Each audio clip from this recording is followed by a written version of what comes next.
arte para el cambio social, se han dado voces en la revista, hay otros como La Plaza en el Aire, donde se plantean debates de política pública con la sociedad, el programa Otras Voces. Hay diferentes elementos donde la comunidad interviene y participa de esos proyectos.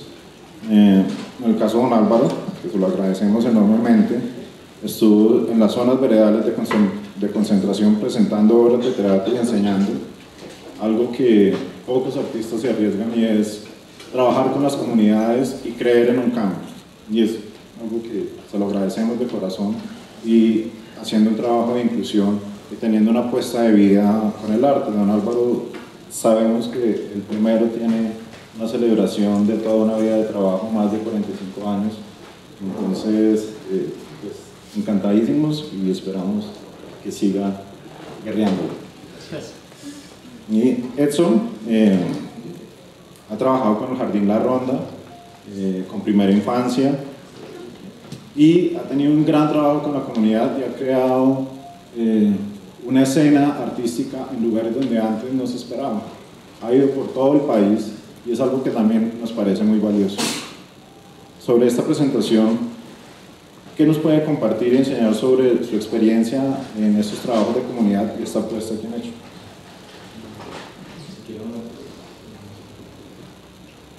Bueno, me toca.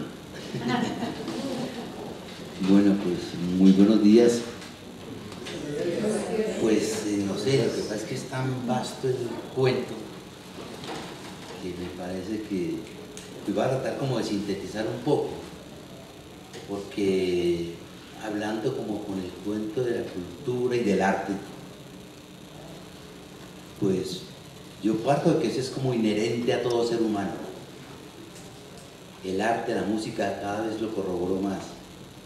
Todo el mundo tiene su música, todo el mundo tiene su baile, todo el mundo tiene su gusto por la plástica, por el color. A todo el mundo le gusta el paisaje, a todo el mundo maneja la palabra, la expresión filosófica popular. Yo creo que está dado a través de los refranes, de los dichos, de los adagios, y yendo como a conocer estas comunidades, pues sobre todo ahora con este país tan complicado, como uno se entera que el arte, el cine, la literatura siempre ha dado cuenta como de los momentos críticos de la humanidad, de los momentos históricos más importantes, y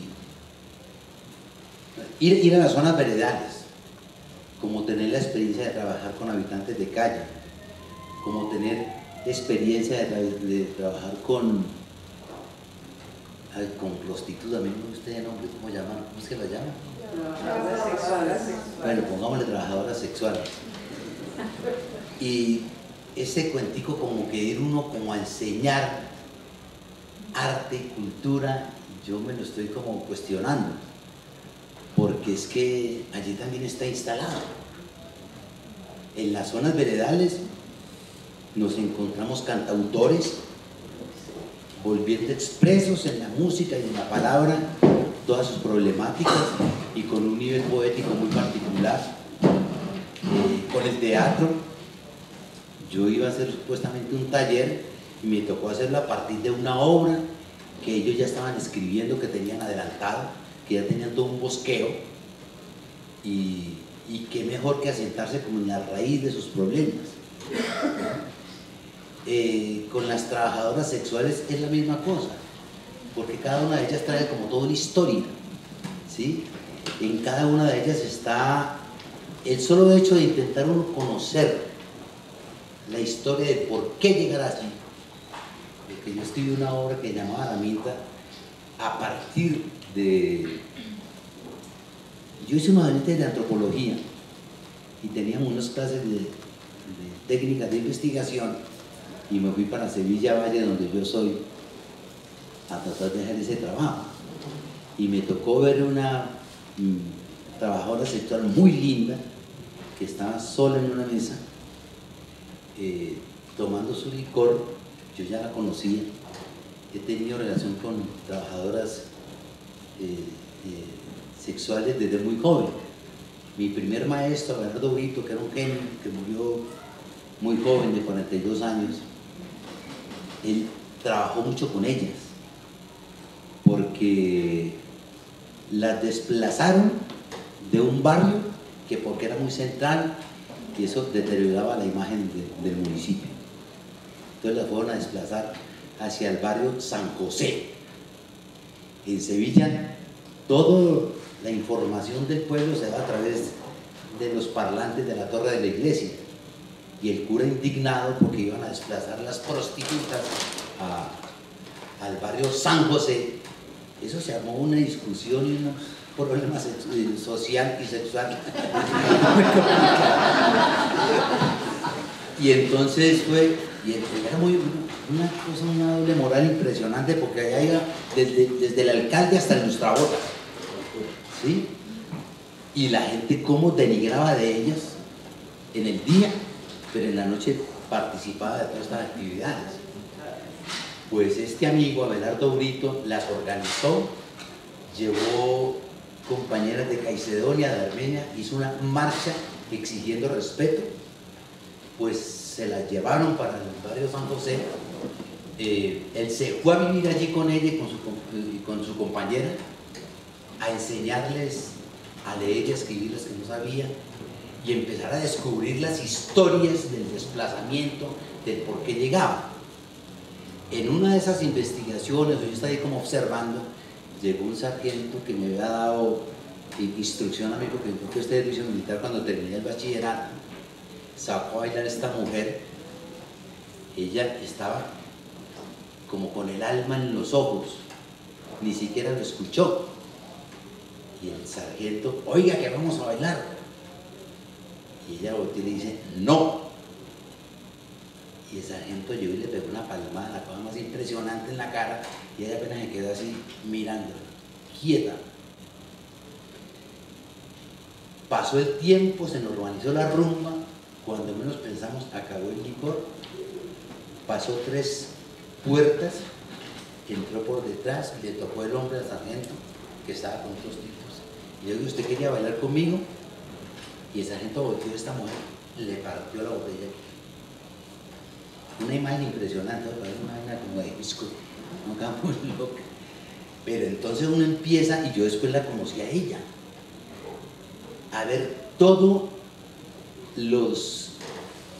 pues como las represiones que tenía, desde que le mataban el papá y la mamá en el campo, cómo le cercenaron su canto, que ella que le gustaba cantar, le gustaba escribir, cuando apenas aprendía las primeras letras, y es impresionante. A partir de allí empiezo yo a indagar eso obviamente es un trabajo muy ligero, una materia allí, pero ya desde allí yo me empecé a dar cuenta, ¿sí? La historia como del arte a partir de su esencia, de las problemáticas de la gente, y sobre todo en el arte teatral. Sin conflicto no hay drama, sin fuerzas en pugna no hay absolutamente nada. Y viendo como todas estas relaciones que he tenido con estos diferentes estamentos, digámoslo así, me doy cuenta que todo está enraizado en nosotros mismos. Hasta las ciencias nacen de una necesidad humana, ¿sí?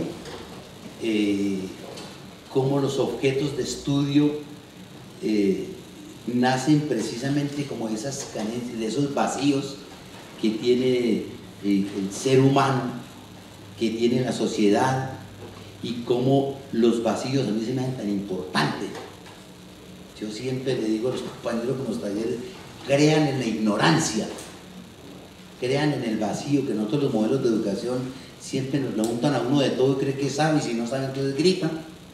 No, aprender a respetar el vacío, a respetar la pregunta, que es más importante que la respuesta.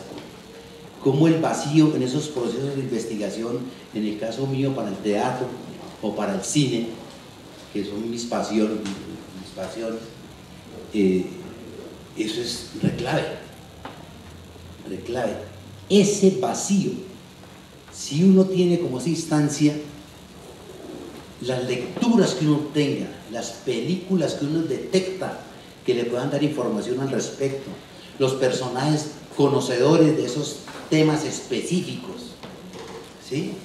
Entonces yo lo que creo es que nosotros nos tenemos que como sensibilizar con este cuento, darnos cuenta que lo grato de la existencia social es que nadie es igual a nadie, que nadie es idéntico a nadie, que todos pensamos distinto, que en esa diversidad está el placer y que lo que nos quieren es cercenar la posibilidad de expresar el corazón, de expresar los sentimientos, de expresarse uno frente a los sueños, frente a la utopía, que me parece como de las cosas más gratas, esa vaina que no tiene como espacio físico, pero es una ilusión y que uno le mete el corazón a investigar, a improvisar, hasta de pronto darle una lectura en la puesta en escena, hasta donde llegó. Esa que estrenó fue la concreta, pero fue esa utopía, esa ilusión. Entonces yo lo que convoco, y eso no lo digo yo, eso ya lo han dicho a través de la historia, crean en sus sueños, crean en sus utopías, obedezcan al corazón, y para tratar de humanizarnos un poquito con este país que está tan loco, tan descompuesto. Y bueno, apenas no puedo callarme, pero los dirigentes que tenemos dan grima.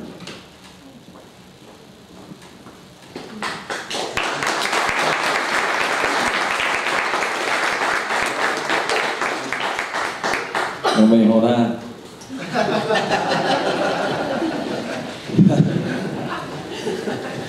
Yo iba a decir lo mismo.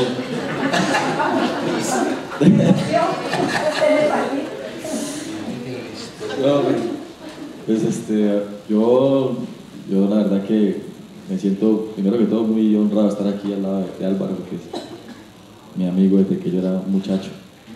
Y ya que estamos hablando aquí de maestros, pues no ha sido maestro mío y de mucha gente que lo hemos visto trabajando. Y pues yo, más que trabajo en comunidades, lo que he hecho es canciones y he viajado mucho tocando y he tenido experiencias con algunos grupos con los que hemos creado en colectivo, y esa ha sido mi experiencia como estudiante o como docente, ¿no? Creo mucho en la posibilidad de compartir conocimiento, no desde la convención del profe estudiante. Nunca pude con eso, a pesar de que fui profesor mucho tiempo en preescolar, más por necesidad que por vocación, porque respeto mucho la labor del maestro y creo que esa disciplina me requiere una vocación, un talento muy grande, y el mío no es ese. Sin embargo, he compuesto mucha música infantil y he trabajado con grupos de niñas y niños en ese sentido. Y dentro de las experiencias, aquí improvisando, podía contar que esa de la ronda, el Jardín Infantil La Ronda en Bucaramanga, tuvo una particularidad, y es que yo hice 10 canciones que le propuse al jardín para que hiciéramos un disco, porque allí tenían énfasis en música y yo vi que había el chance de hacer un disco. Lo propuse, me dieron el chance, y yo hice 10 rondas tratando de remedar la ronda tradicional, que son canciones muy sencillas con estribillos que se repiten, vuelve y juega, ¿cierto? Las rondas que cantábamos de niños. Entonces mi sueño era que esas canciones algún día pudieran ser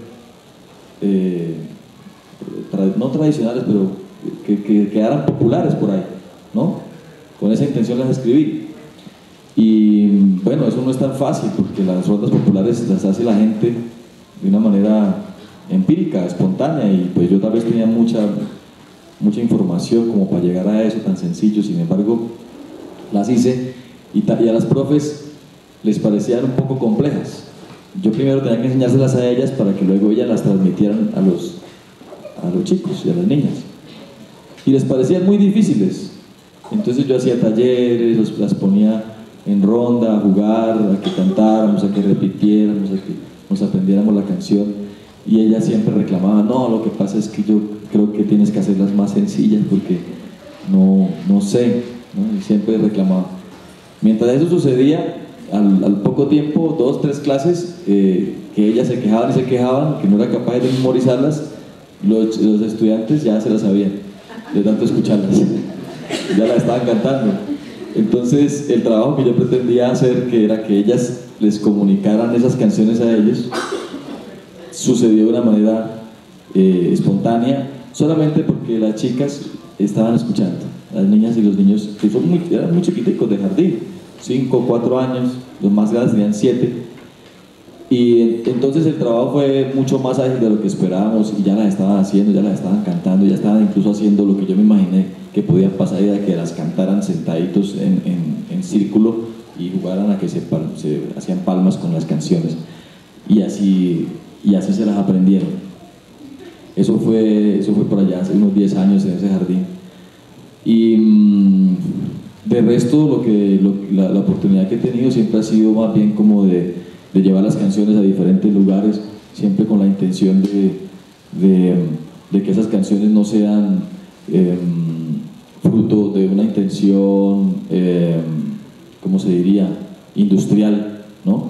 De que uno hace canciones para que eso le abra un camino a otra cosa, sino que la sola canción ya es todo el asunto, hacer una canción, hacer 2, hacer 3, y que esas canciones correspondan específicamente a la necesidad interior mía y no a otra cosa más allá de eso, como de caer bien, por ejemplo, ¿no? De gustar, que sea una expresión en sí. Y en ese sentido, digamos que pareciera que estuviera uno como creando una música muy intelectual o muy difícil, ¿no? Pero el asunto no es ese, no es que sea muy intelectual, es todo lo contrario, simplemente es particular, y eso se pareciera algo difícil es porque estamos tan metidos en un esquema paradigmático, pues, de la música que nos llega de la radio, la música que nos llega del mainstream, que es como siempre la tendencia, siempre tiene que ver más con una industria que impone ciertos géneros para que estos se vuelvan una empresa que genera mucha plata, pues, y que yo no estoy en contra de eso porque es un fenómeno que pasa solito, todo el mundo anda detrás de la luca. Y cuando haces una canción que no se enmarca un poquito en eso, no se marca tanto en eso, sino que acude más a asuntos más orgánicos, más naturales, más primitivos, como es la mera sensación, ¿cierto? Esa música parece extraña, parece nueva ya, ¿cierto? Alguien decía que innovar era volver al principio, ¿sí o no? Ustedes decían eso. Entonces, yo de profe tenía unas aberraciones muy crónicas, porque como era mal profesor, entonces lo que yo trataba de hacer con los estudiantes era repetir lo que yo hacía cuando estaba aprendiendo a tocar guitarra, que era negar todos los métodos, pero no por filosofía, sino porque me da pereza ponerme a leer un método y me da pereza hacer la tarea que el profe me ponía, porque me aburría el tin, tin, ahí no. Entonces yo lo que hacía era pegar a la guitarra como un niño le pega a un instrumento, pues no sabe cómo pegarle, pues le pega duro y hasta desbaratarlo. Entonces esa era mi forma de conocer el instrumento, que fue la guitarra, lo primero y lo único que he estudiado, y le hacía así, le pegaba y hacía mucho ruido, que tanto que mi mamá me decía que yo qué estaba haciendo, que todas las mañanas haciendo lo mismo siempre, la misma canción. Entonces yo trataba de hacer lo mismo con los muchachos, y pues obviamente eso lo que generaba era que me quedaba sin empleo, porque a ningún, y los hacía gritar, pero realmente que era una medida desesperada porque no tenía herramientas pedagógicas para hacer otra cosa, porque yo mismo no las asumí, no las entendía cuando a mí me tocó aprender. Entonces a crear mucho ruido y mucho desorden en la clase, y los pelados también a veces terminaban muy desconcertados y aburridos y abandonaban la música rápidamente. Esas son consecuencias. Estoy aquí haciendo un acto de contrición, me da culpa. Pero todo esto todas esas experiencias en los colegios, haciendo música infantil, en las escuelas, yendo a participar de las jornadas académicas y conociendo muchos procesos, lo que me ha enseñado es que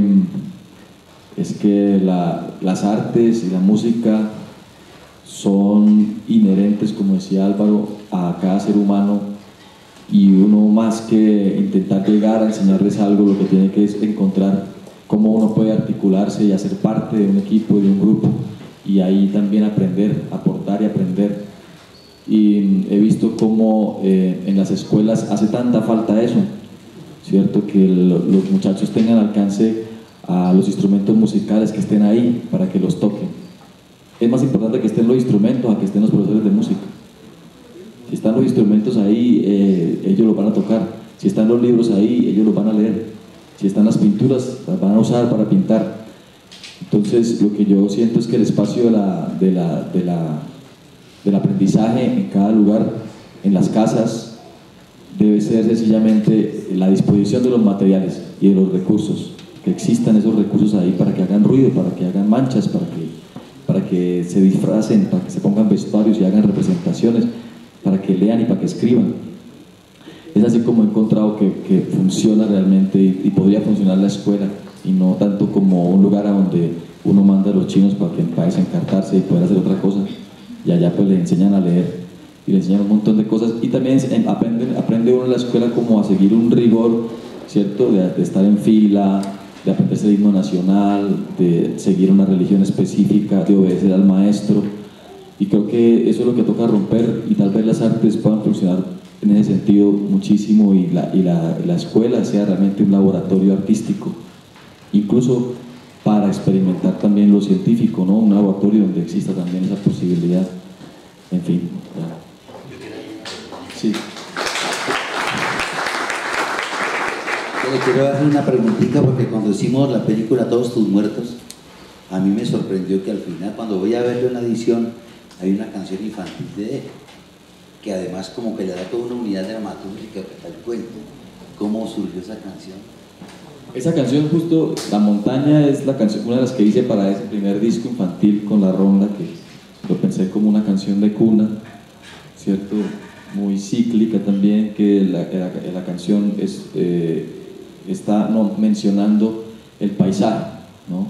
Todo lo que hay en un paisaje, y es mi paisaje infantil, ¿no? Una piedra gigante que había en el río, allá en el barrio de Piedecuesta, los ratones de la casa, las cuevas.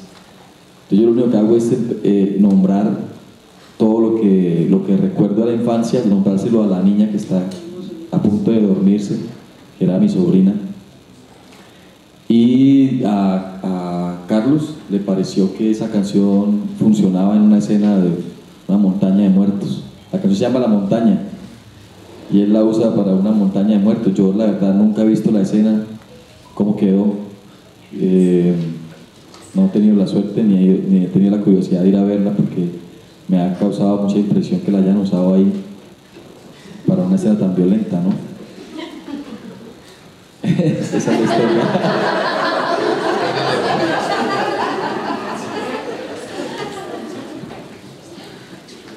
Bueno, esto es como un efecto dominó, pero veo que la forma en que Álvaro y Edson han tocado el tema permite la deriva, así que yo también voy a derivar, voy a hacer como asociación libre, en parte con lo que ustedes han respondido.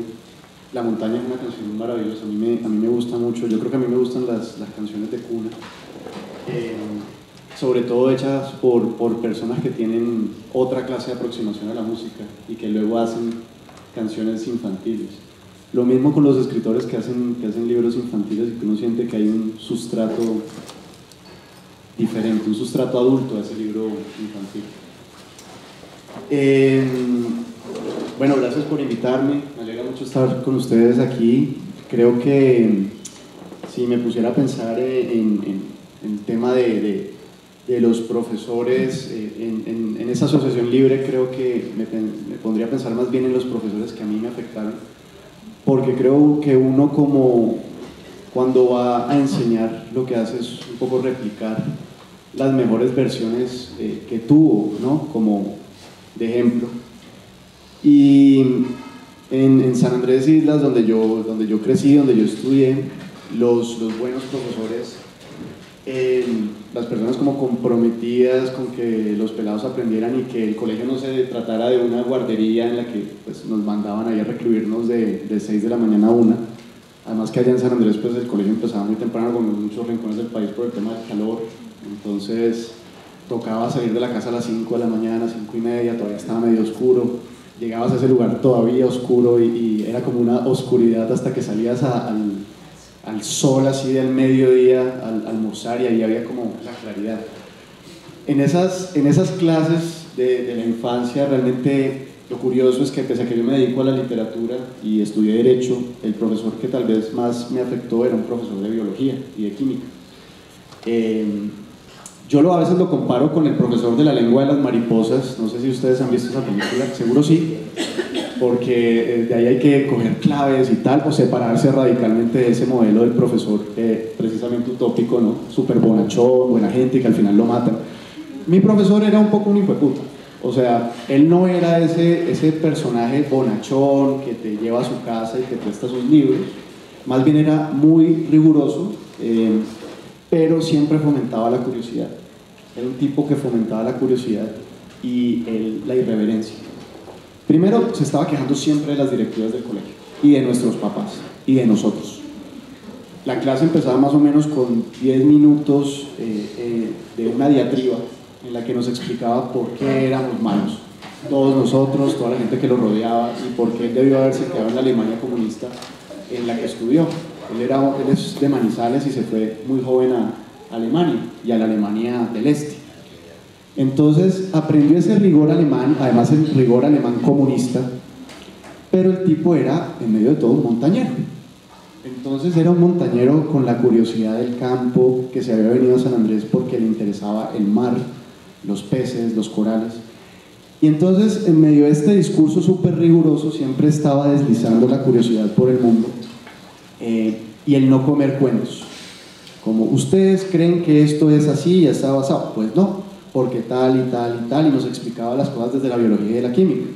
Entonces, más allá de que lo suyo fuera la biología y la química, el tipo nos estaba enseñando a cuestionarnos, a pensar, a criticar.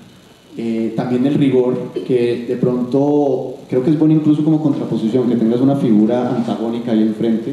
Tal vez si el profesor es muy amigo tuyo, pues simplemente te lo pasas por la galleta y ya. Él una vez recuerdo que a mí me iba bien en esa clase,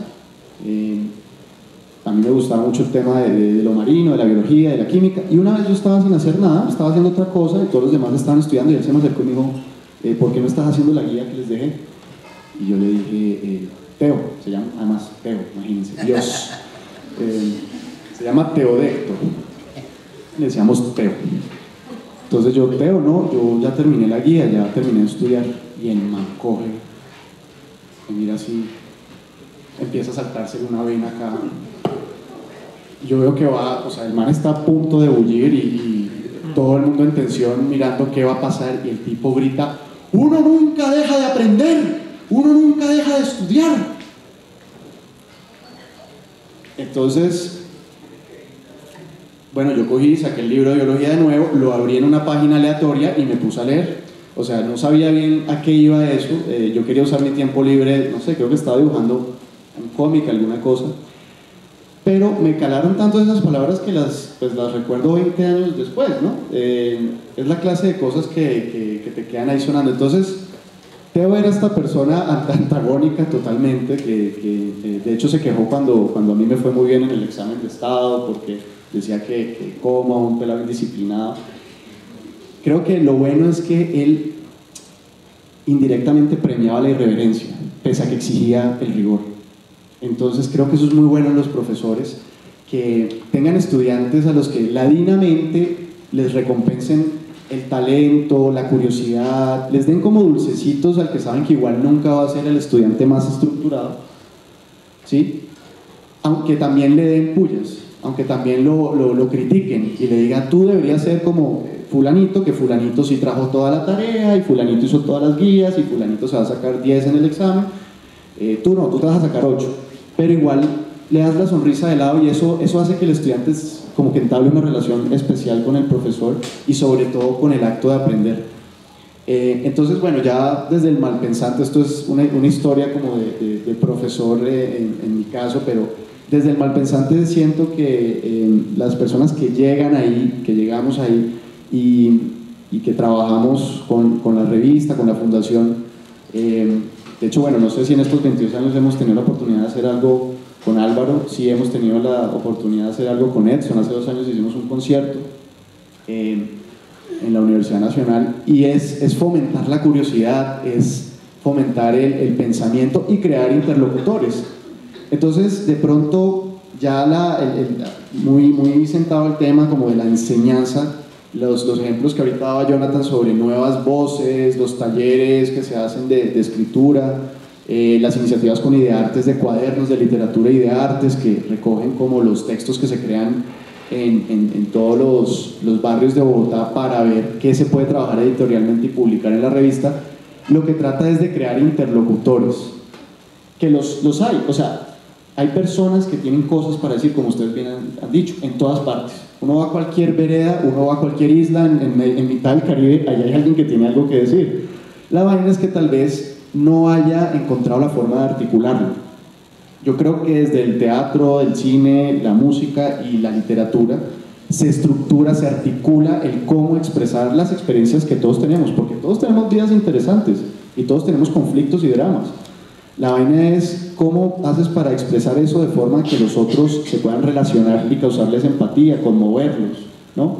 Conmoverlos con la música, con el cine, con la literatura. Entonces, la literatura tiene un acercamiento como un poco diferente en el caso de la enseñanza, porque nosotros podemos hacer eso a distancia. Nosotros podemos relacionarnos editorialmente con alguien carteándonos por correo, tal, con alguien que está en Guainía, con alguien que está en Francia. Tal vez los talleres que ustedes dan o las enseñanzas que ustedes han dado han sido un poco más presenciales. En cambio, las relaciones editoriales se establecen como mediante el uso de palabras y a distancia. Esa ha sido una forma. Nosotros también tratamos de ir a lugares alejados simplemente por curiosidad, no es ni siquiera que seamos tan, porque no somos políticamente correctos, y es como una toma de posición a veces sobre ciertas palabras. Yo creo que le rehuimos mucho la palabra comunidad, por ejemplo, pese a que casi todos los que hemos hecho parte de la revista somos de comunidades. O sea, el anterior director Ángel Unfried es de Quibdó, luego criado en Barranquilla. Antes mamábamos gallo porque la redacción estaba conformada por negros, maricas, judíos, árabes, o por un montón de minorías, mujeres. Entonces no había ahí como ningún... De hecho, hubo un momento en que no habían bogotanos y eso nos pareció muy curioso porque El Malpensante se ve como una revista súper cachaca, ¿no? Y bueno, realmente ahí intervienen personas de todas partes y publicamos gente de todas partes. Entonces sí vamos a los lugares y tratamos de replicar lo mismo que a nosotros nos pasó cuando decidimos dedicarnos a lo que nos dedicamos, y es que alguien nos causó curiosidad, alguien nos entusiasmó. Entonces es generar entusiasmo. En mi caso en San Andrés hubo un solo festival de literatura mientras yo vivía allá 16 años. Lo organizó una escritora barranquillera que vivía allá y llevó a Diana Uribe, llevó a Ángel Unfried, llevó a varios escritores, sobre todo costeños, a que dieran pequeñas charlas en un espacio que tenía el Banco de la República. Éramos 10 pelagatos en las charlas, no había mucha gente, no se vendían libros porque las editoriales decidieron no llevarlos, o sea, pensaron que no era rentable y tal vez tenían razón. En San Andrés no hay librerías, por ejemplo. Y pese a que sí había, en mi colegio sí había libros, nadie los leía, nadie iba a la biblioteca, eso era un territorio vedado.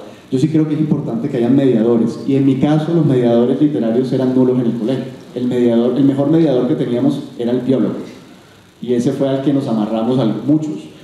En cambio en literatura como que no hubo nadie que nos causara curiosidad, entonces los libros permanecían ahí atados, mientras que todos sí, yo aprendí a hacer buzo para estudiar corales con Teo, como muchos otros de mis compañeros que aprendieron a estudiar aves, que aprendieron a estudiar otras cosas. Ahora, se dedicaron a ser ingenieros, doctores, abogados, lo que sea, pero él generó ese motor curiosidad en sus mejores estudiantes, tal vez los que estaban dispuestos a enchufarse con la curiosidad. Pero entonces, en este festival de literatura, Diana Uribe habló sobre la relación entre la Segunda Guerra Mundial y El Señor de los Anillos. Ángel Onfre contó, ¿cómo se llama? Leyó unos poemas sobre fraccionarios, en los que se quejaba de una novia que lo había abandonado, pero jugando con el tema de los fraccionarios, que era la mitad del hombre que ella quería, etc. Entonces, eso fue también un punto de quiebre para algunos de los que asistimos, porque vimos que había gente que se dedicaba a eso, y establecimos una correspondencia, como que empezamos a hablar en ese momento por Messenger con algunos de los asistentes, se estableció una conexión y una salida al mundo, porque bueno, es que literalmente estábamos aislados. Entonces, ese espacio, crear esos momentos en los que alguien te pueda entusiasmar, como recién, creo que es muy difícil hacer esta charla después de hecho no me parece una gran introducción la que hizo el maestro Flores, sino al revés, porque lo pone a uno en la incómoda situación de ponerse a echar carreta mientras él estaba haciendo algo muy didáctico, ¿no? Mostrarnos, hablarnos de dónde había cogido eso, llevarte a la China, luego traerte acá a Cundinamarca, de tocar ritmos que se parecen, y uno dice, mierda, hay una correspondencia entre China y el altiplano cundiboyacense. Eso es tremendo, y esa es la clase de cosas que a un estudiante le cambian la vida, y pese a que uno no necesariamente se lo comunique al profesor, ustedes van a tener muchos estudiantes que van a pasar más bien bajo perfil, pero que los van a tener a ustedes en la cabeza por haberles cambiado el rumbo, por haberles dejado algo. Yo, por ejemplo, todavía estoy aplazando el momento de decirle a Teo cómo influyó en mi vida. Entonces, no crean, a veces supongo que como profesores no se enterarán de eso, pero en algún estudiante pueden causar esa crisis y abrir ese camino. Bueno, les voy a mandar como un chicharrón, ustedes verán cómo solucionan este trompo. Y todos los que somos parte de la democracia sabemos que hay unas contingencias y unas fuerzas paradójicas. Al ser de las artes liberales, ahí hay un conflicto. Todo pensamiento liberal construye su contrapeso conservador. Entre más libertades tenemos, vemos que hay un choque de represión contra estas mismas libertades, y lo estamos viendo en el mundo. ¿Cómo crear un arte político sin que sea doctrinario o hiriente? Me explico. Escribir, cantar y actuar es una declaración de principios. Recordemos cuando Bertolt Brecht hablaba de la toma de posición. Pero ¿cómo escapar del populismo, de estas divisiones de alta o baja cultura, del arte de la ciudad del norte y del sur? ¿Existe esta posibilidad? Porque cuando nosotros defendimos la libertad de expresión, sabemos que estamos defendiendo conscientemente en oposición a esta misma idea, al permitirlo. ¿Cómo podemos crear un arte que no se convierta en adoctrinamiento y que no defienda la injusticia? Ya que hay arte también para ello. Hay arte excluyente e incluyente, progresista y retrógrado. ¿Cómo crear un arte para todos? Ahí les dejo. Ya, pues. No porque exista alguna solución, sino porque es realmente conflictivo. Claro, porque el arte no soluciona nada. No es el arte porque le da la gana. ¿Sí? Ahora, el cuento de ahí es como, por un lado, la humildad, eso lo aprendí a mi gran maestro, que es como la justificación de mi existencia, Santiago García.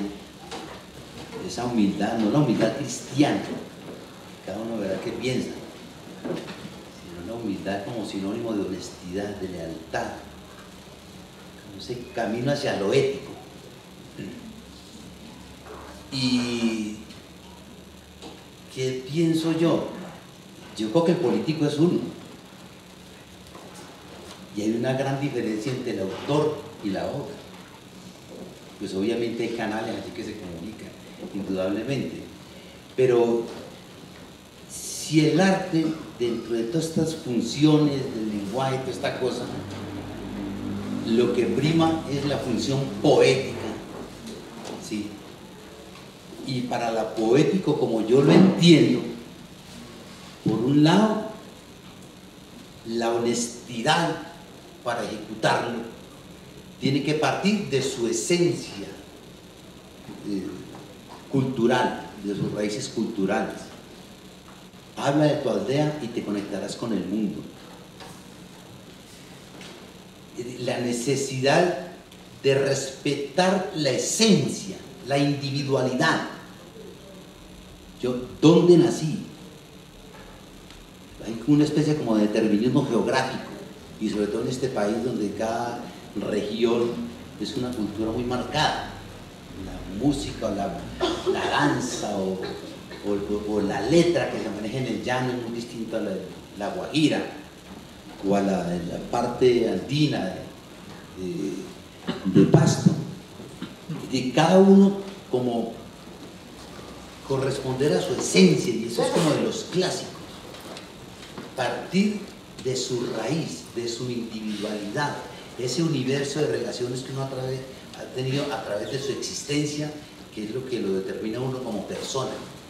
Eso me parece muy clave, porque hay como una especie de conductismo a través de los medios de comunicación y la televisión y todo esto, avasallan con una cantidad de información mentirosa, sesgada, ¿sí? ¿Cómo valerse de tu individualidad?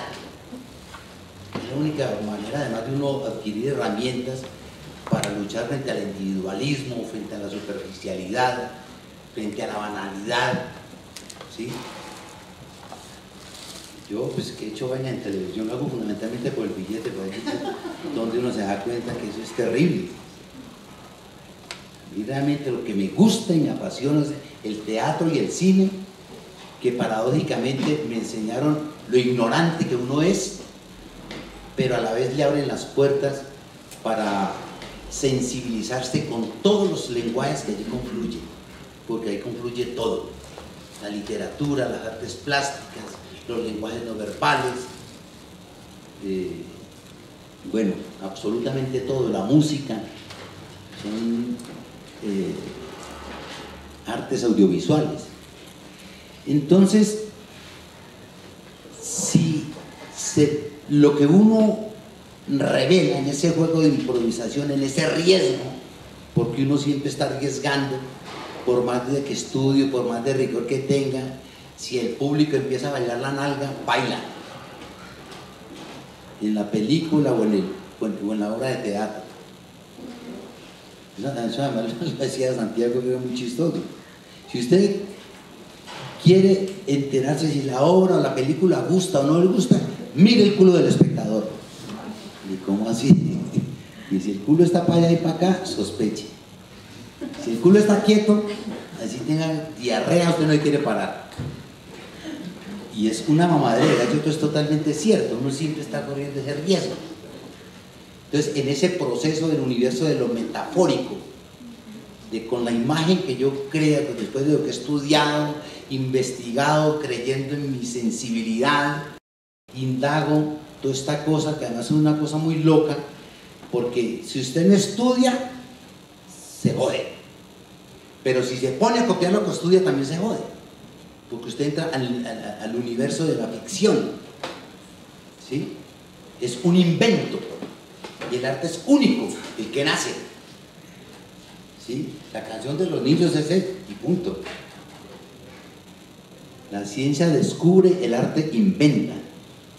Entonces, en ese proceso inventivo que juegan tantas cosas, y si se logra ese nivel poético, yo creo que toca las fibras del ser humano aquí en la Conchichina. Por eso se vuelve universal. Y las posibilidades de lectura son múltiples. Es totalmente distinto a la ciencia, ustedes lo saben, la ciencia es unívoca. Es o no es, en la realidad te lo acepta o te lo rechaza. En el arte, en lo poético, entre más posibilidades de lectura tenga, es mucho mejor, mucho más grato. Entre más posibilidades tenga el espectador, sea un iletrado o sea un filósofo, o sea un contabilista, o sea un matemático, o sea un campesino, si logra tener esa sensibilidad de disponer sus referentes culturales, históricos, humanidad para darle una lectura, bienvenido. Y cuando está en ese universo de lo poético, pues yo creo que se habla de todo. Y si estamos en este país, obviamente las obras que se hacen, pues aluden a lo que está pasando. Y es una vaina muy brequiana a partir de lo que dice el compañero Jonathan. Es decir, el cuento no es mostrar el problema, sino cómo abrir canales, abrir ventanas para descubrir la causa del problema, si es que de eso se trata. ¿Qué es lo que nos tiene así? Y cómo una película o una obra de arte fantástica transgrede los tiempos, ¿sí? Van Gogh, por ejemplo, nunca se imaginó lo que significaría en el universo de la plástica en este momento, cuando él vivió un cuadro en su vida, cuando todos los pintores le fueron encima, todo el mundo acostumbrado al trazo y este llegar a que puntillismo, que como hay que esa pendejada. Y miren lo que llegó a cómo se universalizó este personaje. Entonces,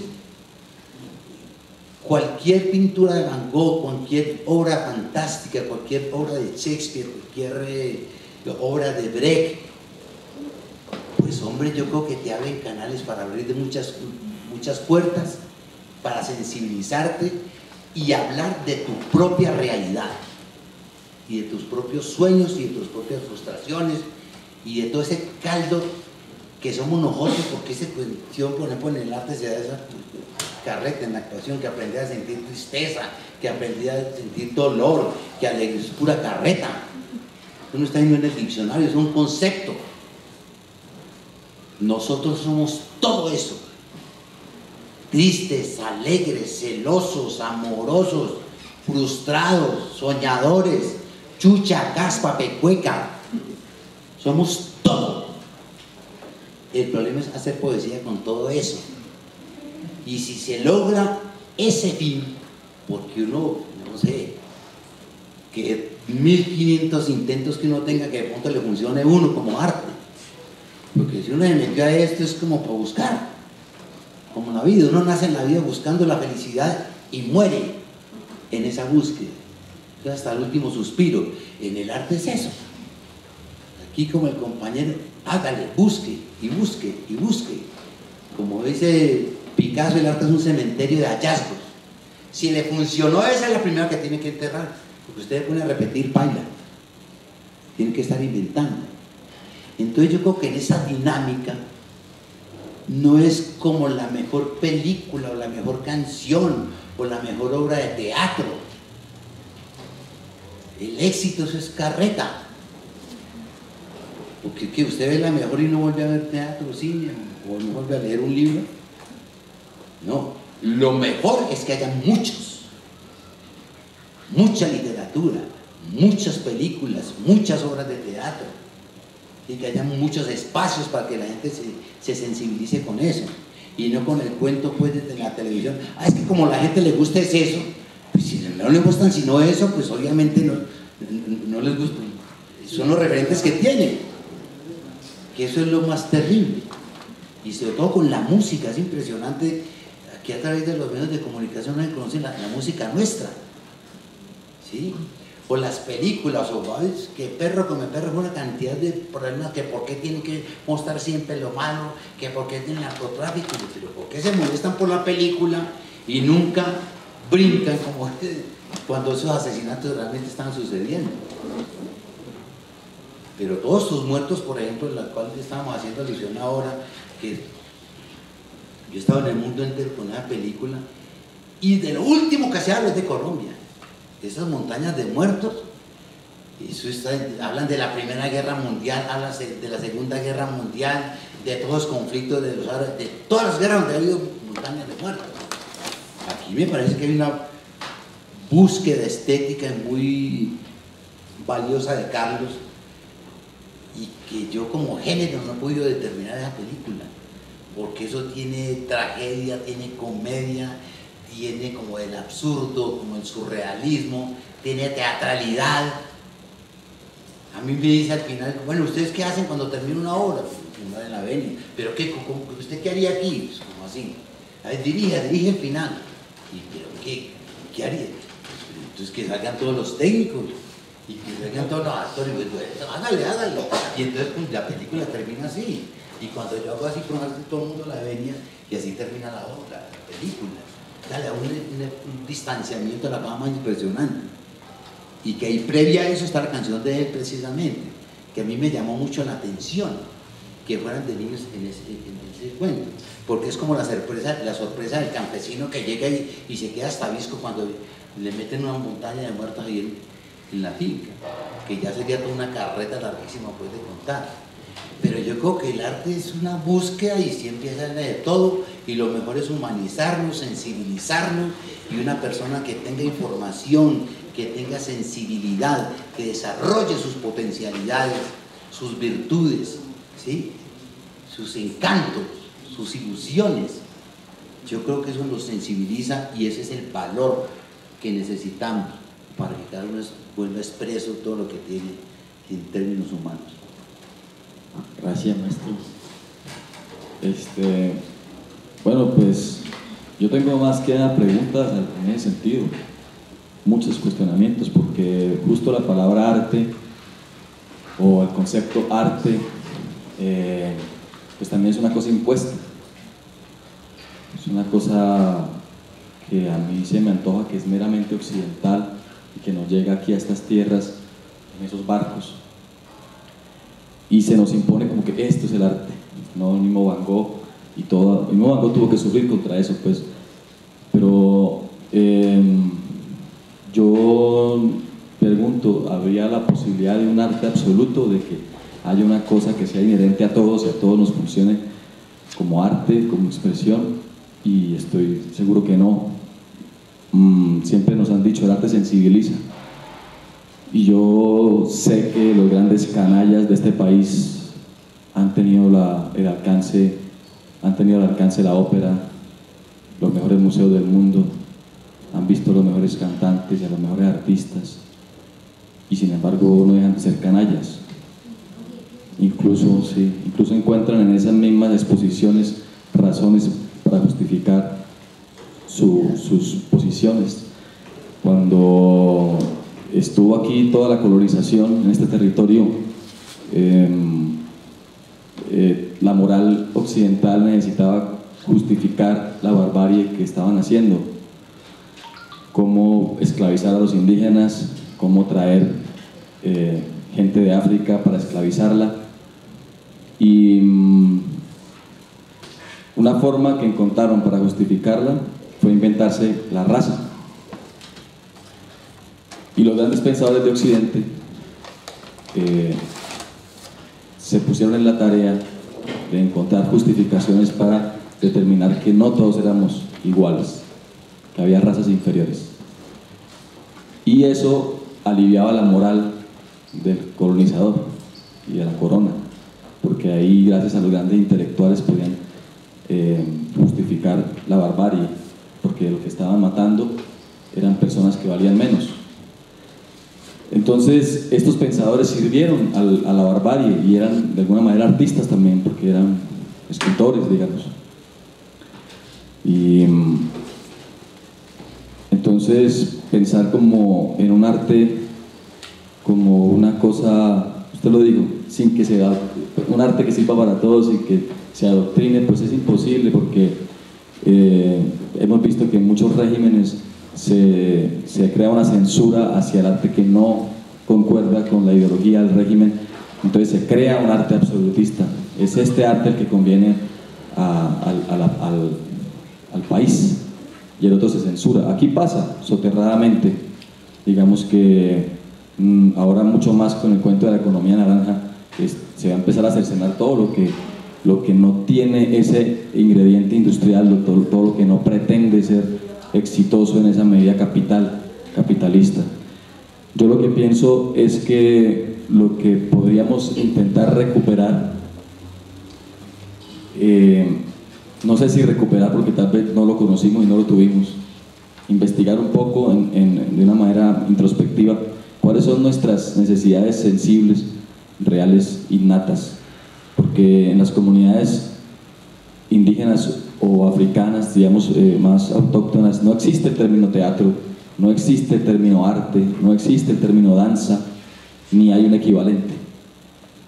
No es para eso que se hacen las representaciones, no es para eso que se hace la música, como si fuera para un show, ¿cierto? Que yo soy el músico, entonces yo me presento y la gente me admira por ser músico. No es esa la referencia que se tiene de un exponente de esos sonidos, sino que todo tiene un principio ceremonial, comunitario, ¿cierto? Esas son cosas que sí nosotros no tenemos, excepto en Navidad cuando bailamos todos, porque es el momento de celebrar, o en los carnavales también, ¿cierto? Pero también eso se industrializa, luego lo vuelven patrimonio de la nación, patrimonio de la humanidad, cada una de esas expresiones, así empiezan a matarlas, ¿no? Entonces se vuelve patrimonio de la humanidad, la danza no sé qué, de no sé qué comunidad, y allá se vuelve eso un trampolín turístico que mata esa expresión, ¿cierto? Y entonces todo lo empieza a volver a sonia o soriizar, ¿cierto?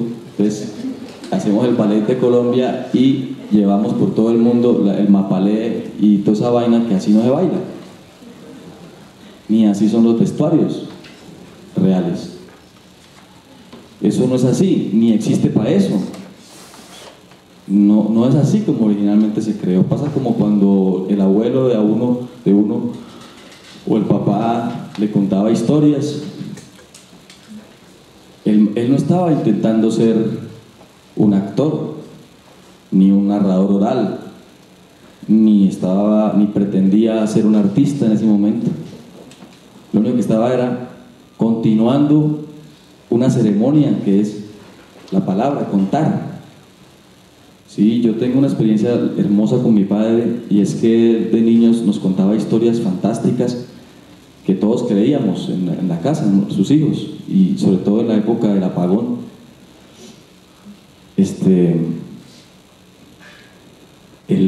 Tuvimos esa opción de conversar como se conversaba cuando no había luz, y él recordaba esos momentos y empezaba a contarnos historias, y una de las que tanto nos contó, bueno, varias, como la Antártida, nos contaba cómo la Antártida se había destruido y habían llegado por todo el mundo, se habían regado esas personas, y unas de esas llegaron a San Agustín.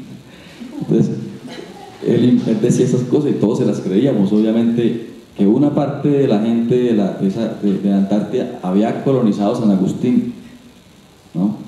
Claro, no hay forma de comprobarlo porque afortunadamente para él no tenemos rastros de San Agustín, de qué fue lo que pasó ahí. Otra cosa que contaba buenísima hablaba sobre el eslabón perdido, y duraba 2 horas hablando del eslabón perdido, y nosotros escuchábamos con la boca abierta el eslabón perdido. ¿Qué coño será el eslabón perdido? Lo cierto era que él decía que el eslabón perdido lo habían encontrado ahí en el río Chicamocha, en Pescadero. Porque mi papá siempre ha tenido como esa vocación a sentirse orgulloso de su tierra y arraigado así. Entonces, claro, él tenía que meter en el cuento al Chicamocha. De alguna manera el eslabón perdido había aparecido ahí. Claro, para nosotros el eslabón perdido pues era un objeto que se había perdido, y ahí lo encontraron en el Chicamocha. Cuando ya crecimos, pues sorpresa tan grande entender que el eslabón perdido pues no tiene nada que ver con un objeto, sino que es una cosa ahí científica de la cadena de la evolución supuesta del mico al ser humano. Entonces uno, como este man, ¿no? Y hoy en día entonces ya viene a echarme cuentos, no, yo le digo, yo ya sé que es carreta, o sea, no le creo, ¿me entiende? Y entonces el man dice, maldito internet, que ahora todo lo comprueba. Entonces, ya no me creen nada, ¿sí? Entonces, el loco, yo ahora sé que siempre fue un charlatán, todo lo inventó, nada era cierto. Entonces ahora me viene a contar cuentos de fútbol, y me cuenta que el futbolista tal se ganó no sé qué, y que el ciclista tal se ganó 5 veces el Giro y tal, y yo sé que no, porque yo también soy aficionado al ciclismo y ya me sé varias historias y me viene a contar que no sé quién se ganó. Yo sé que no, o me bota el dato y te voy y busco rápido en el internet el nombre, Timpa, Wikipedia, hermano. Claro, lo movimos con el internet al cucho. Y todo esto para decir cómo eso es una manera espontánea y es una invención. Él estaba haciendo arte de alguna manera para el punto de vista de lo que creemos que es arte, ¿no? Esa cosa occidental de que es una pieza que se crea, se inventa para un público. Pues él ni público ni artista, pero nos estaba sensibilizando, y todos sus hijos hacemos algo relacionado con la música, con la danza, con el teatro, y él lo único que hacía era echar chistes, contar, escribir coplas, pero nunca con una intención más allá que de hacerlo y ya, porque él tenía su vocación de ser llanero, que en el llano él fue vaquero y andaba a los llanos, y dice que se fue de los llanos hacia Bucaramanga porque se cansó de que sus compañeros de correría no tenían amor por la lectura, y a él le gustaba leer novelas de caballería y Condorito y toda esa huevonada, pero a los otros no. Entonces el man se aburría de que no podía compartir con ellos las charlas de criticar lo que leyeron, y eso ese es el pretexto para decir que no quiso volver a trabajar, ¿no? Para no confesar la verdad, porque después de que se vino a Bucaramanga no ha trabajado nunca más en la vida. Entonces, pues yo lo único que tengo, sí, lo que tengo son preguntas respecto a si realmente lo que nos congrega y lo que nos interesa es el arte. Yo estoy seguro que el arte no hay el arte por per se no es bueno. ¿Por qué? Así como la ciencia per se no es buena. La ciencia es ciencia y es buena y mala, y el arte es bueno y malo. Y cuando uno pretende hacer mucho con el arte y decir mucho y lanzar mucho, a veces puede caer también en un arte muy aburridor, ¿cierto? Porque es más importante el concepto que la obra, como el arte contemporáneo. Ahí está Arpo, si quieren ir a ver un ejemplo, ¿no? Ir a ver unas obras que uno ve y no se conmueve, no pasa nada, pero el concepto, el artista puede dar una obra exponiéndoselo. Entonces yo dudo mucho desde eso. Estoy muy de acuerdo con Álvaro que hay una cosa mucho más importante, que es esa investigación en uno mismo, en lo sensible de uno mismo, y qué puede uno hacer con eso, y el mundo no va a dejar de ser una cagada por mucho que sembremos arte. Pero si nosotros lo tenemos, si nosotros creemos en eso, seguro que sí vamos a usarlo bien, pero somos nosotros como personas los que tenemos esa claridad. Igual pasa con la política, ¿cierto? Si nosotros somos inconscientes políticamente, nuestro arte va a contribuir a esa inconsciencia, o nuestra propuesta de arte va a contribuir a esa conciencia, ¿sí? Como la poesía de Belisario Betancur, que puede que no diga nada facho, pero tampoco aporta nada, tampoco revela nada, ¿cierto? Mira para otro lado. O sea, como que el solo hecho de mirar para otro lado ya es facho, ya es perjudicial, ¿no? Ese arte, por eso el arte light, ¿no? No quiero hablar mal de los colegas, pero ese tropipop, que es mucho peor que otros géneros que la gente odia, pero que es una forma de destilar, desoxigenar, descafeinar, deslactosar la música y volverla una cosa decorativa, inofensiva, que puede que sea bonita para muchos, pero que también colabora con esa enajenación, con esa bruma de ocultar, de no decir, de mejor hablemos de lo bonito del país, porque si tocamos el tema no aguanta. Y a Víctor Gaviria muchas veces le dijeron: ¿usted por qué habla de esos temas? Como dice Álvaro, ¿por qué tocan esos temas del narcotráfico? Y luego, después de que tanto jodieron a Víctor Gaviria, lo acusaron de que él mataba a sus protagonistas, como Fassbinder, decían de lo mismo. Hacen un montón de novelas de narcotráfico y ahí sí no pasa nada, ¿cierto? Y dicen: pero es que todo el cine colombiano siempre habla de lo mismo y por eso es malo. Pues las películas no son malas porque hablan de narcotráfico. Una película es mala porque es mala, pero películas de narcotráfico buenas hay un montón, ¿o no? ¿Sí o no, padrino? El problema no es el tema, exacto. Entonces esa manipulación que hay de lo que es bueno y lo que es malo es una cosa que va más allá del arte y es mucho más político también.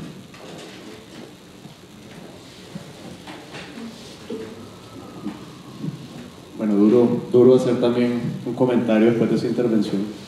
Creo que, pues primero, estamos de acuerdo en algunas cosas, en desacuerdo con otras. Eso sí es interesante, y es que a mí personalmente no me parece que el arte sea mejor o necesariamente peor, o sea preferible que sea comprometido.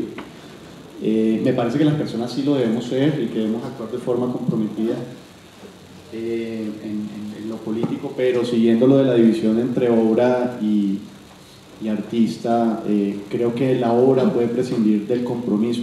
Finalmente todos somos políticos, y la obra en algo reflejará tus posiciones, tus posturas, tu idea del mundo, y la reflejará. Y sí puedes crear un mamotreto aburridísimo que no se conecte con nadie si tienes la idea preconcebida de comunicar una tendencia política o no. De hecho, sobre lo que decía Álvaro entre la ciencia, la distancia entre la ciencia y el arte, que también es europea, y que de hecho es muy reciente, de unos cuantos siglos, en los que empezaron a decir no, la ciencia está dictaminada por leyes y el arte en cambio pues es totalmente humano y mutable, etc. Y ahora tenemos esto de la física cuántica, en la que la ciencia se ha vuelto de nuevo sugerente. Hay que sugerir cosas de cómo funciona el mundo, porque realmente no sabemos cómo funciona, y nos damos cuenta que las leyes a veces se cumplen y a veces no. Entonces ya cuando estableces esa volatilidad, eso que es voluble, que es maleable, se introduce otra vez algo que la ciencia había perdido, y es las personalidades inventivas, las personalidades que tratan más bien de unir puntos, y después, 100 años después, tal vez logremos probar que tenían razón y tal vez no, como todavía seguimos teniendo en funcionamiento modelos de Einstein que no se han comprobado totalmente. Eso es fenomenal, que lancemos cohetes, que tengamos investigaciones espaciales basadas más bien en ideas que no se han comprobado, pero pues que tienen sentido. El arte, por otro lado, en cambio, ha incorporado un montón de la ciencia y se ha vuelto como dogmático en muchos sentidos, y hay fórmulas y hay cánones. Lo que decías al respecto de Van Gogh, exacto, si a mí no me gusta Van Gogh y me parece que es una porquería, a mí sí me gusta, pero está la posibilidad de que eso no le diga nada a una comunidad o a una persona, a un individuo. Yo creo que para mí la célula fundamental es el individuo. Soy un individualista. Creo que el individuo puede construir una comunidad más amplia de su etnia, de su lugar geográfico, y más bien relacionarse con la humanidad, con el globo, con el género humano, que me parece más saludable. Porque yo siento, viniendo de afuera, que en Bogotá está una perspectiva muy clasista del arte, tanto de lo que tú decías sobre la baja y la alta cultura, y hay muchas personas que mediante buenas intenciones igual siguen replicando esa división, y que además le incorporan el elemento del antagonismo, ¿no? No sé si eso sea bueno o malo, no sé si eso en verdad impulsa el cambio social y haga que las personas trabajemos por una sociedad mejor. No lo sé, no tengo ni idea. Realmente, como acá estamos abriendo preguntas, a mí lo que me parece curioso es que mucha gente hace arte desde el resentimiento. Eso también ocurre. Entonces, mucho del arte comprometido, tanto de derechas o de izquierdas, trabaja contra el otro. Yo tampoco me clasifico de centro ni nada de eso. Yo realmente no sé muy bien mi perspectiva política. Soy más bien alguien que duda. Siempre estoy dudando de una postura, de otra. La verdad es que soy un indeciso. Y creo que muchos indecisos también optan por el arte, porque el arte explora preguntas en lugar de dar respuestas. El arte es un valor en sí mismo. O sea, nosotros no tenemos que hacer arte para producir un efecto en la sociedad o para producir dinero, que digamos casi todos los productos humanos se miden en su resultado económico. Un puente, un viaje estelar, un buen gobierno, un médico, etc. Casi todo se mide en su resultado económico, y el arte en cambio se mide como también el conocimiento científico, y por eso creo que están muy cercanos, se miden por sus propios productos. Y cuando ahorita que hablaron también de los griegos, hacían sus rondas para hablar del mundo, y incluían en el mundo lo emotivo, lo sentimental, las relaciones humanas y también el cosmos, pues ellos no diferenciaban realmente entre esas distintas ramas, digamos, de la sabiduría, pero sí fueron la base de la categorización posterior. Es que nos encanta meter en cajitas todo y separarlo. Entonces esa manía de separación a mí me parece, no sé, la describo, no sé si sea perjudicial tampoco, pero ahí está. Y algunas comunidades no la sienten propia, ¿no? El arte para muchas comunidades que no estén educadas bajo este modelo metodológico es más bien una forma de expresión, tanto como el que cocina, el que sabe bailar, el que sabe tocar un instrumento, el que es buen cuentista. Uno lo vive así en muchos lugares, son más bien aptitudes o características de las personas. Luego, cuando ya estamos en sociedades hiperespecializadas como las nuestras, más citadinas, en las que nos podemos dedicar simplemente a producir literatura, por ejemplo, ya vas cobrando estas divisiones se acentúan y te hiperespecializas y te vuelves escritor, músico, no sé qué. Pero en estas comunidades más bien tienes características, todas las personas las tenemos y cada uno tiene características distintas. A los chicos que ustedes les enseñarán, pues muchos no tendrán como aptitudes para las materias que ustedes enseñan, y ustedes deberán también discernir a cuáles están como dándoles las herramientas, poniéndoselas a su disposición para ver qué pasa, que igual es importante, y luego otros que sí van a estar empujando gracias a esas herramientas, porque sí tienen las aptitudes para esos temas. Entonces no sé, creo que, no sé si respondí la pregunta, pero esas fueron como las ocurrencias lo que se me vino a la cabeza. Bueno, yo creo que uno de los mejores homenajes que les podemos hacer a los artistas es repasar la obra. Entonces, recomendadísimo viajar hasta la gente del Universal y de allá para acá, incluso cositas que hay. Pero unas recomendaciones que queremos hacer es visitar Casatea, liderada aquí por el maestro. Sé que está La Caída de las Águilas como obra y Los Naides. No, tenemos Las Peregrinas. La Caída de las Águilas es una obra que hicimos a partir de la masacre de Salao. Y lo interesante es que no tiene bala ni sangre. Es una creación colectiva, pero con textos de Paola Guarnizo, una compañera, y tiene un manejo como muy poético. Por eso me ha gustado tanto y ha significado mucho en los distintos lugares donde hemos ido. Ahora tenemos, porque siempre nosotros nos motivamos de cualquier cosa, nos motivamos con el tema de la mujer.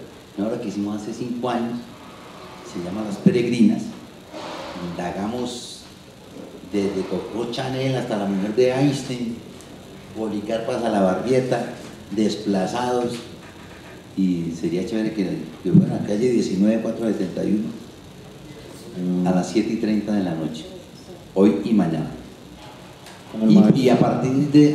y pueden ver una película que acabamos de terminar, motivada en el Quijote, que se va a llamar Un tal Alonso Quijano, y de Livia Estela Gómez, que además se nos murió el protagonista faltando como el 20%, pero era una cosa muy lúdica, y logró con un compañero de La Libélula Dorada terminarse en la película. Pero me parece una propuesta muy interesante para acercarnos a los clásicos en el día de hoy y en el contexto colombiano. Y para el 14 estrenamos una obra que aún no sabemos cómo se va a llamar. Bueno, con el compañero Edson está, sé que vuelve el proyecto de Jazz Big Band con Nova Vetera, está el CD Montañero, que está en lanzamiento, recomendadísimo, y el Festival de la Tigra versión 3. Entonces, invitadísimos ese combo. Bueno, como ustedes sabrán, aquí todo el mundo se manda de cabeza en muchas cosas del arte. Malpensante tiene, no sé si también es un tema quijotesco, un texto sobre ortografía estudiantil. Ahorita nos contará un poco Karim sobre eso. invitados a seguir apoyando la revista. Esta es una revista que lleva 21 años, ha sobrevivido bastantes oleadas críticas de todos los lados y es uno de los referentes recomendados. Manuel. Sí, cumplimos 22 años, de hecho hace 3 días, el 31 de octubre. Sacamos un manual de escritura y no es tan proscriptivo, ¿sí? No es un manual que hable de prohibiciones, sino fomenta la expresión. Lo escribió Andrés Hoyos, él había lanzado un manual hacía unos años y el manual le fue bastante bien, le gustó a muchísima gente, entonces lo que hicimos fue adaptarlo para que también lo leyeran personas más jóvenes. Entonces este se llama Manual Escolar de Escritura y llamamos a Santiago Guevara, que es un estupendo ilustrador que ha trabajado mucho con nosotros, hace libros infantiles, hace novela gráfica, hace libros también para multinacionales, no sé, él ha recorrido todos los ámbitos ya y es muy joven. Ilustró este manual y fue muy divertido porque hizo metáforas visuales sobre de lo que se trata de escribir. Y la idea un poco del manual es que aprender a escribir, a expresarse, tiene que ver con aprender a pensar de forma un poco más articulada. Lo que hablaba tal vez al principio de poder saber decir lo que piensas y comunicárselo a otros de forma más efectiva, en lugar de lo que piensan algunos, que lo que primero te sale es lo que debe ser y no como ir tal vez depurándolo y refinando tu forma de expresión, ¿no? Hablar como dirigente. ¿Cómo? Hablar como dirigente un poco. ¿Como dirigente? No, bueno, definitivamente... el uso de Twitter ha estado un poco crítico ahorita con los dirigentes. Yo no tengo Twitter. Yo no tuve smartphone hasta hace un par de años. Es que creo que estuve muy incomunicado durante mucho tiempo. Yo estaba replicando la isla en mí. Entonces, sí, no lo sé. Pero el manual, por eso digo, igual ustedes son profesores, más bien es una herramienta más para los chicos. Bueno, queremos invitar a 4 preguntitas rápidas. La pregunta por al servicio de qué ponemos nuestra creatividad. Yo tal vez, a mí se me había olvidado decir algo y que puede que tenga que ver con al servicio de qué, y es el arte que a veces pensamos que es positivo. Por ejemplo, en general lo que pensamos que puede ser positivo y tener buenas repercusiones después se puede pervertir y entonces estas corrientes que son buenas luego pueden venir en otra cosa si nos aferramos demasiado a ellas. O sea, creo que puedo insistir en el tema de la individualidad porque ahí proviene lo genuino en un principio y luego lo genuino se puede conectar con algo más amplio y compartirse. Pero si uno se pone, por ejemplo, a mirar el tema de lo nativo y cómo se ha ido pervirtiendo y volviéndose más bien una forma de meterse a una corriente más amplia que ya está empujada por el mercado y que de hecho se aprovecha de esto de lo local y lo global, ¿no? Como de venderse Colombia como algo nativo. Una cosa que a veces uno no relaciona con las artes, que es la gastronomía, la cocina, y ve cómo tantos restaurantes han empezado a replicar el modelo sostenible, supuestamente, vaya a saber uno si en verdad tienen modelos sostenibles de traer pescado de tal lugar, usar ingredientes nativos, hacer salsa de uchuva, no sé qué vaina, y ves cómo lo que están haciendo es hacer tropipop, o sea, coger algo nativo, volverlo una cosa masticada como más digerible, fácil, tal, que demora simplemente 3 semanas en adaptar. Antes era una pizzería y luego se volvió un restaurante de comida amazónica, y entonces entras en una tendencia y es una cosa que pasa a nivel internacional. Tú ves cómo cada país está formando marca país a través de la comida, de la música, de tal. Entonces lanzas un chef que representa lo local porque tiene todas estos ingredientes locales, las preparaciones autóctonas, y muchas veces esa persona igual creció en un entorno afrancesado, puede ser, o sea, puede que haya asistido a un colegio francés, realmente eso no es autóctono de esa persona, ¿sí? Tal vez lo mío es más autóctono, por ejemplo, en San Andrés es muy autóctono de la cultura anglo. Nosotros vivimos como en un intermedio entre Centroamérica, Estados Unidos y Colombia, entonces uno en San Andrés primero escucha dancehall y reggae antes que escuchar ritmos del altiplano cundiboyacense. Eso se lo viene a encontrar uno cuando viene aquí al continente. Si mucho llega el vallenato, que pues está la costa ahí mismo, pero uno se crea como con una cosa anglo, entonces eso es más genuino en el caso de la gente de allá. Pero si uno quiere ser, entonces quiero ser sanandresano, vengo a la capital, ¿qué hago? Empiezo a apostarle al tema de que vengo de allá, me pongo tal vez unas cangas, me hago unas trenzas, que han hecho muchos compañeros míos, como para jugar con lo autóctono, para sacarle réditos a lo autóctono. Entonces uno también tiene que sospechar de las corrientes, incluso las corrientes positivas, y ver cuando algo es genuino y cuando no. Pues un fuerte aplauso para nuestros panelistas.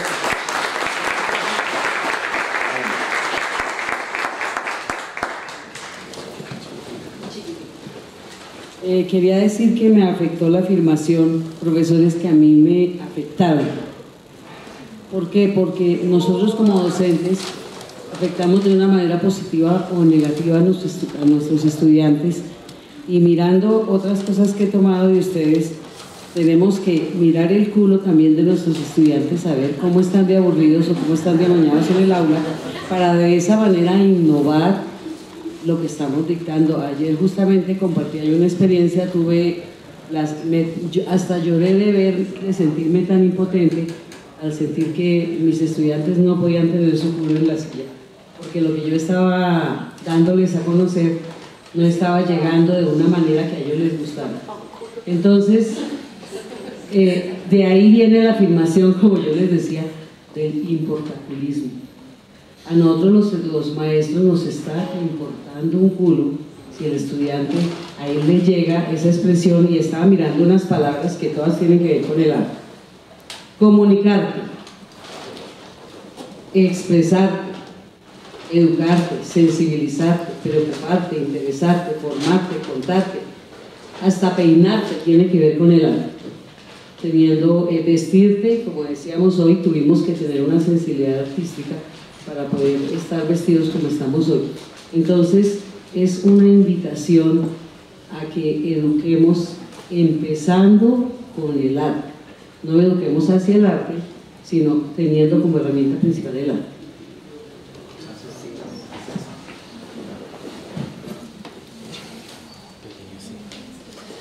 Bueno, buenos días para todos. A lo que decía aquí la compañera, el hecho de cuando los alumnos se aburren, ¿no? Y pensando en enseñar arte, a colación de lo que decía Álvaro, ¿qué es lo que se enseña cuando uno enseña arte? ¿Se puede enseñar el arte o el teatro más específicamente en términos académicos cuando el arte viene a romper cualquier tipo de molde, sistema? ¿Sí? Entonces ahí hay como una contraposición o hay un conflicto muy fuerte, ¿sí? Que también se da en algunas charlas que se tienen en los colegios en Buenos Aires, por ejemplo, ¿sí? Hasta dónde uno puede enseñar o qué es lo que enseña, o si lo que uno enseña es a ser creativos o enseña una técnica para, a través de la técnica depurada, uno puede llegar a crear, ¿sí? Como un mecánico que tiene una llave inglesa y con esa llave puede hacer un auto, no sé, ¿sí? Y por otro lado pensaba en lo que decía aquí la compañera, que era sobre el aburrimiento, ¿sí? Y esto lo traigo. Muchas veces cuando uno se aburre es cuando encuentra las mejores ideas, ¿sí? Yo lo veo más claro, por ejemplo, en mi niño, en mi hijo, cuando yo no le doy ningún tipo de juguete industrializado, donde ya el autito hace el ruido del motor y tiene el conductor y determinados colores, él imagina menos, crea menos que cuando uno se aburre. Entonces, a veces que pienso, cuando yo pienso en el estudiante, si no está bien en determinados momentos de que se aburra, ¿sí? Es decir, hay un dramaturgo en Argentina, él empezó a hacer dramaturgia en las clases de química, por ejemplo, porque se aburría tanto, pero tanto, que se ponía a escribir y a inventar historias. Después el profesor lo cejaba, ¿no? Como que lo encuadriculaba, lo llevaba hacia un sitio, pero de ahí nació esa curiosidad, es decir, de salirse de los esquemas, de salirse de algo establecido, permitirse aburrirse y encontrar algo nuevo, ¿sí? Hizo de eso hizo su carrera. Entonces la pregunta que yo voy es como, hay dos, sino es hasta dónde podemos permitir que se aburra o no el estudiante, si está bien o está mal, o qué podemos sacar de bueno en eso, ¿sí? Y el tema del arte dentro de los ámbitos académicos, ¿sí? Porque eso de poner una nota, cuando vos tenés que poner una nota a un chico, ¿cómo sabes? Si, por ejemplo, yo me dedico al teatro, entonces el teatro tiene que ver más con procesos, no tiene que ver con cómo haces para saber si este actúa un 8, un 9, un 10 o está reprobado, ¿sí? Es como muy complicado. Entonces, como ya que estamos en este ámbito del arte y la academia, como pensarnos en eso o repensarnos ese tipo de cosas.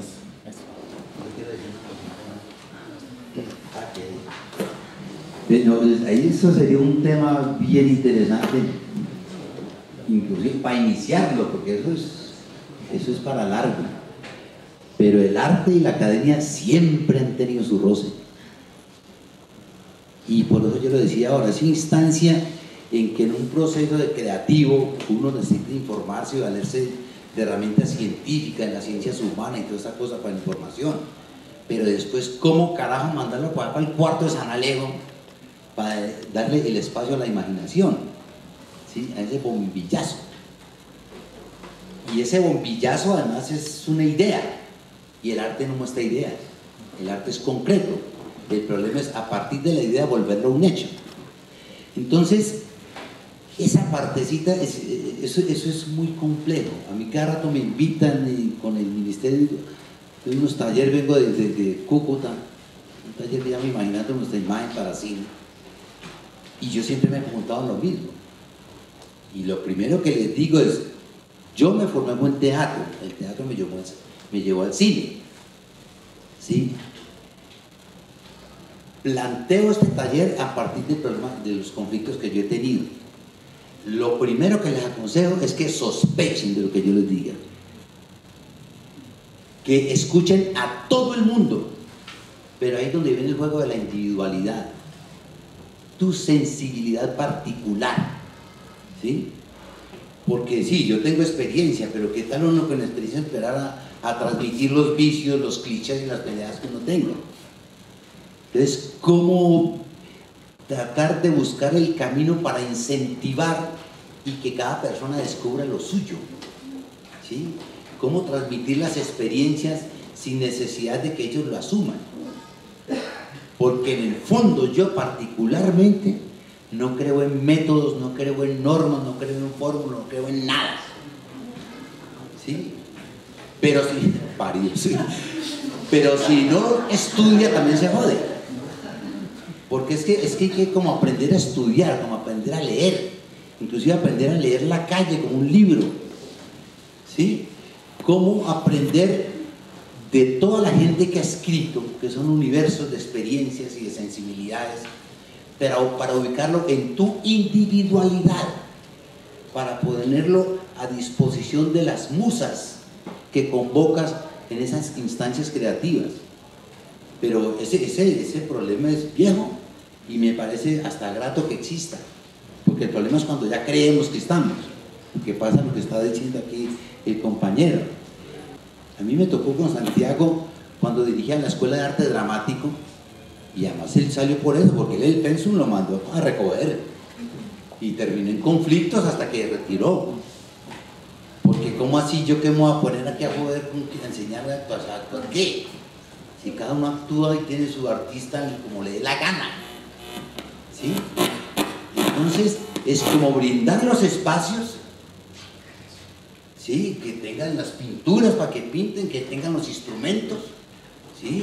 Que tengan, es decir, como las herramientas para que el niño juegue, porque es entrar en el universo de la lúdica.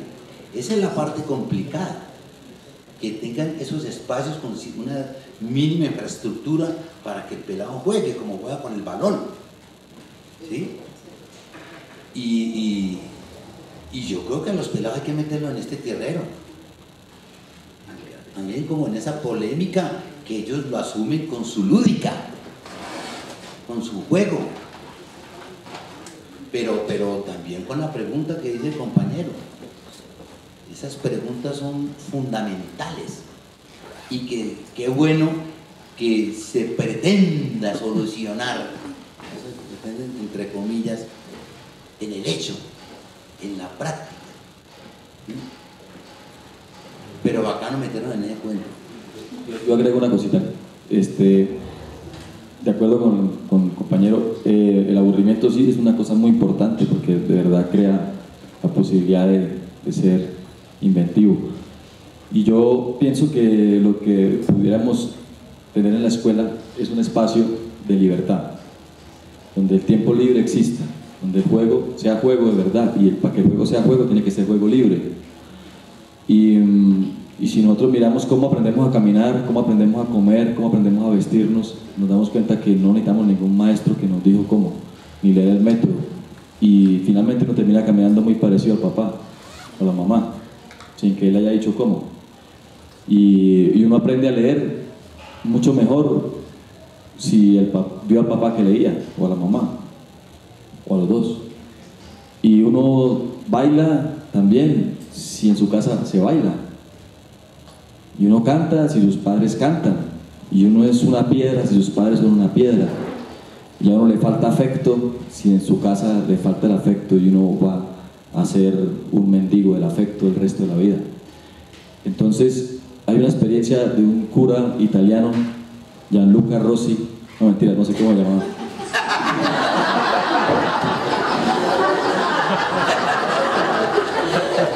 Todo buena, ¿no? Ese cura italiano lo sacaban de todas partes a donde lo mandaban a territorio. Bueno, va a ser párroco de allá, hay una vereda en el monte, pues. Y el tipo llegaba y lo primero que hacía era fundar una escuela. ¿Cómo fundaba la escuela? Montaba una casa, como fuera, recuperaba una casa o la hacía, y la dotaba de discos, de vitrola, de tocadiscos, de libros, de taller, de pinturas, de óleos, de bastidores, de instrumentos, toda dotada. Y recibía en su escuela solamente a los estudiantes rechazados de las otras escuelas. Él los traía para acá, que eran un montón, ¿no? Por comportamiento, por lo que fuera, porque eran brutos, porque todo, el man, venga para acá. Y los tenía todo el día, y exigía que tenían que dejárselos todo el día. Entonces él decía, en esta realidad en la que me toca a mí trabajar, yo sí quiero que los pelados estén todo el día acá, porque aquí tienen la música, tienen el teatro, tienen todo, tienen los recursos, tienen todo lo que los ricos sí tienen en su casa. Y no tienen que ir a la escuela, porque ir a la escuela si se la pasan en ópera y se la pasan con gente que llega a su casa y son lectores, son escritores, y a su casa llega Caballero, y llega Caballero y Góngora, y llegan todos los manes, ya llegan a la casa a tomar tinto, pues comparten con los escritores ahí en la mesa, los ricos, los intelectuales, ¿no? Los gomeros de este país. Pero los pobres, mamando televisión nomás, o nada, en la casa lo que viene es maltrato, ignorancia, sus padres tampoco estudiaron, sus padres no tuvieron alcance a nada de eso, entonces ¿qué van a vivir? Maltrato, abuso, violaciones, carencias, hambre. Hermano, véngamelos para acá, véngamelos para acá. Y con los chinos ahí creaba otro universo para ellos, sin el adoctrinamiento. Sencillamente aquí están los recursos, existen para que los usemos libremente. Chavelleta.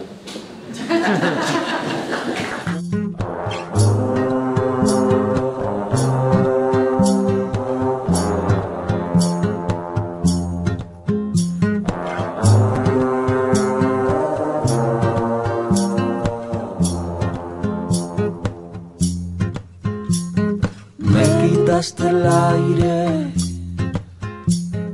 me rompiste el pecho.